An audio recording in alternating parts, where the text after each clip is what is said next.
IPL 2025 season ಅಂತಿಮ ಘಟ್ಟಕ್ಕೆ ತಲುಪಿತ್ತು. ಆದರೆ ಪಾಕ್ ಮತ್ತು ಭಾರತದ ನಡುವೆ ನಡೆಯುತ್ತಿರುವ ಸಂಘರ್ಷದಿಂದ ಐಪಿಎಲ್ ಮುಂದೂಡಿಕೆಯಾಗಿದೆ. ಅಷ್ಟೇ ಅಲ್ಲ, ಈ ಬಾರಿಯ ಐಪಿಎಲ್ ನಡೆಯುತ್ತಾ ಇಲ್ವಾ ಅನ್ನೋದು ಕನ್ಫರ್ಮ್ ಇಲ್ಲ. ಈ ನಡುವೆ ನಿವೃತ್ತಿ ಹೊಂದುವರ ಲಿಸ್ಟ್ ಕೂಡ ರೆಡಿಯಾಗಿದೆ. ಹಾಗಿದ್ರೆ ಈ ಐಪಿಎಲ್ ನಂತರ ಯಾವ 7 ಜನ ಆಟಗಾರರು ನಿವೃತ್ತಿ ಹೊಂದಬಹುದು ಅನ್ನೋ ಬಗ್ಗೆ ನಿಮಗೆ ಮಾಹಿತಿಯನ್ನು ನೀಡ್ತೀನಿ.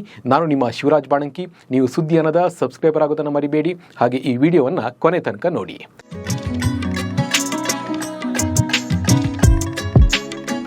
ಐಪಿಎಲ್ನಲ್ಲಿ ಸಾಕಷ್ಟು ಆಟಗಾರರು ತಮ್ಮ ವಯಸ್ಸನ್ನು ಲೆಕ್ಕಿಸದೆ ಆಟ ಆಡ್ತಾ ಇದ್ದಾರೆ.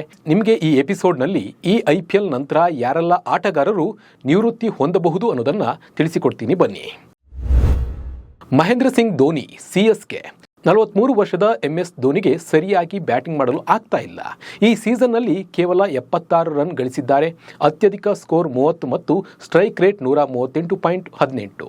ಬ್ಯಾಟಿಂಗ್ ಮಾತ್ರವಲ್ಲ, ಧೋನಿಯ ನಾಯಕತ್ವವೂ ಕೂಡ ಸಾಧಾರಣವಾಗಿದೆ. ಇದರಿಂದಾಗಿ ಹೊಸ ಸಿಎಸ್ಕೆ ತಂಡವನ್ನು ನಿರ್ಮಿಸುವ ಸಮಯ ಬಂದಿದೆ. ಈ ಬಾರಿಯ ಕೊನೆಯ ಲೀಗ್ ಪಂದ್ಯದಲ್ಲಿ ಧೋನಿ ನಿವೃತ್ತಿ ಘೋಷಿಸುವ ಸಾಧ್ಯತೆ ಇದೆ. Ajinkya Rahane, Kolkata Knight Riders. IPL 2025ರಲ್ಲಿ ಕೋಲ್ಕತ್ತಾ ನೈಟ್ ರೈಡರ್ಸ್ ಪರ ಆಡುವ 36 ವರ್ಷದ ಅಜಿಂಕ್ಯ ರಹಾನೆ 9 ಪಂದ್ಯಗಳಲ್ಲಿ 271 ರನ್ ಗಳಿಸಿದ್ದಾರೆ. ಇವರು ಕೇವಲ 3 ಅರ್ಧಶತಕಗಳನ್ನು ಗಳಿಸಿದ್ದಾರೆ. ಇವರ ಬ್ಯಾಟಿಂಗ್ ಸ್ಥಿರವಾಗಿದೆ, ಆದರೆ ಸ್ಟ್ರೈಕ್ ರೇಟ್ ಪ್ರಶ್ನಾರ್ಹವಾಗಿದೆ. ನಾಯಕನಾಗಿ ರಹಾನೆ ಉತ್ತಮವಾಗಿ ಕಾರ್ಯನಿರ್ವಹಿಸುತ್ತಿಲ್ಲ ಮತ್ತು ನಿವೃತ್ತಿ ಹೊಂದುವ ಸಾಧ್ಯತೆ ಹೆಚ್ಚಿದೆ. ರವಿಚಂದ್ರನ್ ಅಶ್ವಿನ್, ಸಿಎಸ್ಕೆ. ಐಪಿಎಲ್ 2025ರಲ್ಲಿ ಚೆನ್ನೈ ಸೂಪರ್ ಕಿಂಗ್ಸ್ ಪರ ಉತ್ತಮ ನಿರೀಕ್ಷೆಗಳೊಂದಿಗೆ ಆಡಿದ ರವಿಚಂದ್ರನ್ ಅಶ್ವಿನ್ 8ಕ್ಕಿಂತ ಹೆಚ್ಚಿನ ಎಕಾನಮಿ ರೇಟ್ನೊಂದಿಗೆ 7 ಪಂದ್ಯಗಳಲ್ಲಿ ಕೇವಲ 5 ವಿಕೆಟ್ಗಳನ್ನು ಮಾತ್ರ ಪಡೆದಿದ್ದಾರೆ. ಇವರು ಬಹಳಷ್ಟು ರನ್ಗಳನ್ನು ಬಿಟ್ಟುಕೊಟ್ಟಿದ್ದು, ಬ್ಯಾಟಿಂಗ್ನಿಂದಲೂ ತಂಡಕ್ಕೆ ಕೊಡುಗೆ ನೀಡಲು ಇವರಿಗೆ ಸಾಧ್ಯವಾಗಲಿಲ್ಲ. ಹೀಗಾಗಿ ಇವರು ಕೂಡ ನಿವೃತ್ತಿ ಹೊಂದುವ ಸಾಧ್ಯತೆ ಹೆಚ್ಚಿದೆ. Moeen Ali, Kolkata Knight Riders. Kolkata Knight ರೈಡರ್ಸ್ನ 37 ವರ್ಷದ ಮೊಯಿನ್ ಅಲಿ ಐಪಿಎಲ್ 2025ರ ಋತುವಿನಲ್ಲಿ ಕಳಪೆಯಾಗಿ ಆಡ್ತಾ ಇದ್ದಾರೆ. ಇವರು ತಮ್ಮ 2 ಅವಕಾಶಗಳಲ್ಲಿ ಕೇವಲ 5 ಮತ್ತು 0 ರನ್ಗಳನ್ನು ಗಳಿಸಿದ್ರು. ಬೌಲಿಂಗ್ನಲ್ಲಿ ಗರಿಷ್ಠ ರನ್ಗಳನ್ನು ನೀಡಿದ್ರು. ಮೊಯಿನ್ ಅಲಿ ನಿವೃತ್ತಿ ಹೊಂದಲು ಇದು ಸರಿಯಾದ ಸಮಯ ಅಂತಾನೆ ಹೇಳ್ಬಹುದು. ಫ್ಲಾಫ್ du Plessis, Delhi capitals.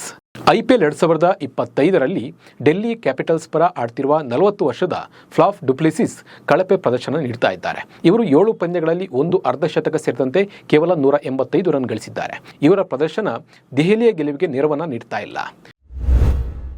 Ishant Sharma, Gujarat Titans. Gujarat ಟೈಟನ್ಸ್ನ Ishant Sharma IPL 2025ರ ಋತುವಿನಲ್ಲಿ ನಿರಾಶಾದಾಯಕ ಪ್ರದರ್ಶನವನ್ನು ನೀಡಿದ್ದಾರೆ. ಇವರು ವಿಕೆಟ್ ಪಡೆಯಲು ಹೆಣಗಾಡ್ತಾ ಇದ್ದಾರೆ. ಅಲ್ಲದೆ ಹೆಚ್ಚಿನ ಎಕಾನಮಿ ದರದಲ್ಲಿ ರನ್ ಬಿಟ್ಟುಕೊಟ್ಟಿದ್ದಾರೆ. ಇವರು SRH ವಿರುದ್ಧ 4 ಓವರ್ಗಳಲ್ಲಿ 53 ಮತ್ತು RR ವಿರುದ್ಧ 2 ಓವರ್ಗಳಲ್ಲಿ 36 ರನ್ ಬಿಟ್ಟುಕೊಟ್ಟಿದ್ದಾರೆ. 36 ವರ್ಷದ ಇಶಾಂತ್ ಶರ್ಮಾ ಕೂಡ ಮೈದಾನದಲ್ಲಿ ಪ್ರದರ್ಶನ ನೀಡಲು ಸಾಧ್ಯವಾಗ್ತಾ ಇಲ್ಲ. ಕರಣ್ ಶರ್ಮಾ, ಮುಂಬೈ ಇಂಡಿಯನ್ಸ್. ಮುಂಬೈ ಇಂಡಿಯನ್ಸ್ನ 37 ವರ್ಷದ ಕರಣ್ ಶರ್ಮಾ 2025ರ ಐಪಿಎಲ್ ಋತುವಿನಲ್ಲಿ ನಿರೀಕ್ಷೆಯಂತೆ ಪ್ರದರ್ಶನ ನೀಡ್ತಾ ಇಲ್ಲ. ಕೆಲವು ಪಂದ್ಯಗಳಲ್ಲಿ ಇವರು ಮ್ಯಾಚ್ ವಿನ್ನರ್ ಆಗಿದ್ದರೂ ಮುಂಬೈನಲ್ಲಿ ಯುವ ಸ್ಪಿನ್ನರ್ಗಳ ಆಗಮನದೊಂದಿಗೆ ಕರಣ್ ಶರ್ಮಾ ನಿವೃತ್ತಿ ಹೊಂದುವ ಸಾಧ್ಯತೆ ಹೆಚ್ಚಿದೆ.